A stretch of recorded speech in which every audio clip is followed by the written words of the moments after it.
बिस्मिल्लाहिर्रहमानिर्रहीम। अस्सलाम वालेकुम।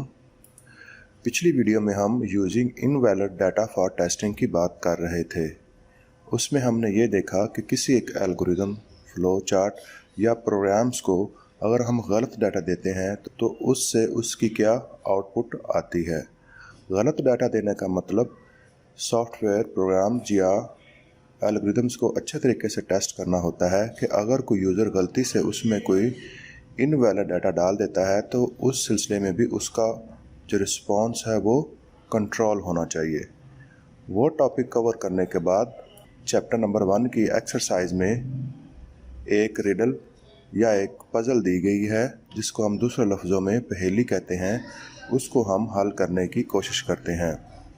इस पहेली में हमें ये बताया गया है कि एक फार्म है और उस फार्म के अंदर कुछ गाय हैं और कुछ परिंदे हैं और वहाँ पर हेड्स और लेग्स की तादाद दी गई है और हमें हेड्स और लेग्स की तादाद को देख कर बताना है कि वहाँ पर टोटल कितनी कॉज हैं और कितने बर्ड्स हैं। In a farm there are some cows and birds.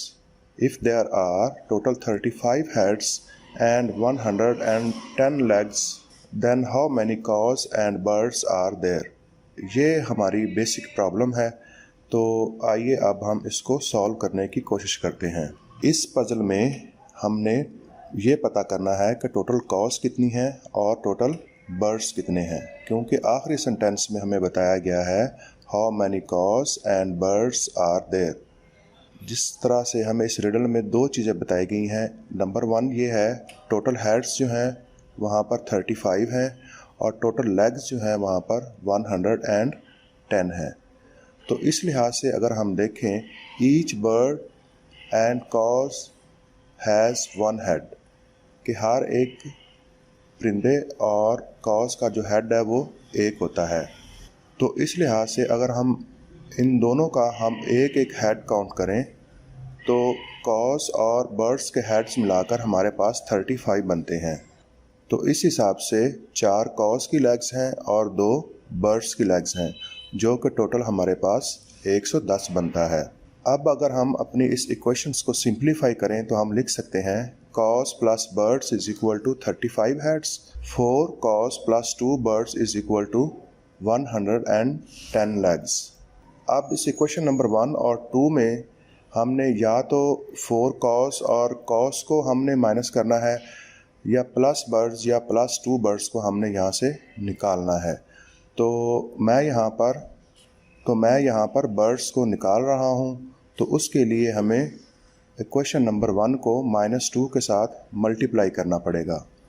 तो इक्वेशन नंबर 1 को जब मैंने -2 के साथ मल्टीप्लाई किया तो उसका जवाब आ गया -2 cows -2 birds is equal to -70।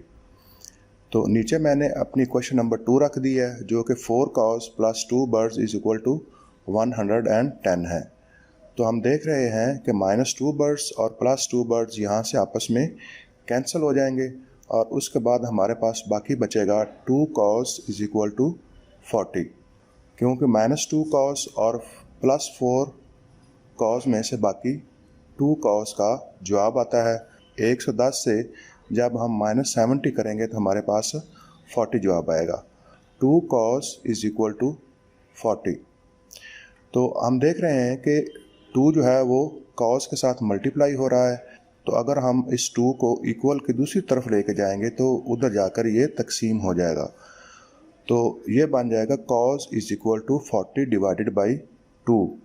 तो जब हम इसको डिवाइड करेंगे तो हमारे पास सिर्फ आंसर बच जाएगा 20।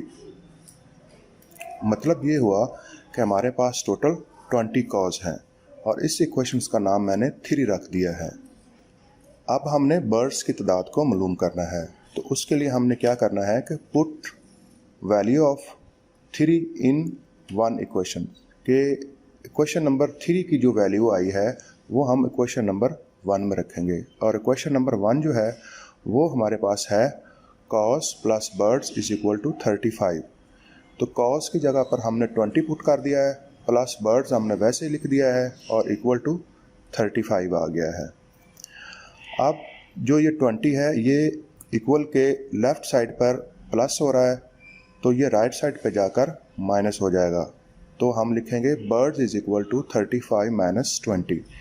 तो हमारे पास टोटल जो है बर्ड्स वो बच जाएंगे बर्ड्स इज इक्वल टू 15। तो इस रिडल का हमारे पास जवाब ये आया है कि कॉस की तादाद जो है वो 20 है और बर्ड्स की तादाद 15 है। आज की वीडियो में हमने देखा कि एक पज़ल दी गई हुई थी जिसमें हमने कॉस और बर्ड्स की तादाद को मालूम करना था। तो ये एक बड़ी ही सादा सी पज़ल थी जिसको हमने अभी सॉल्व किया है। अगर आपका इस वीडियो के मुतालिक कोई क्वेश्चन है तो मुझे कमेंट सेक्शन में कमेंट कर दें, मैं उसका जवाब ज़रूर दूंगा। अपना ख्याल रखिए। अल्लाह हाफिज़।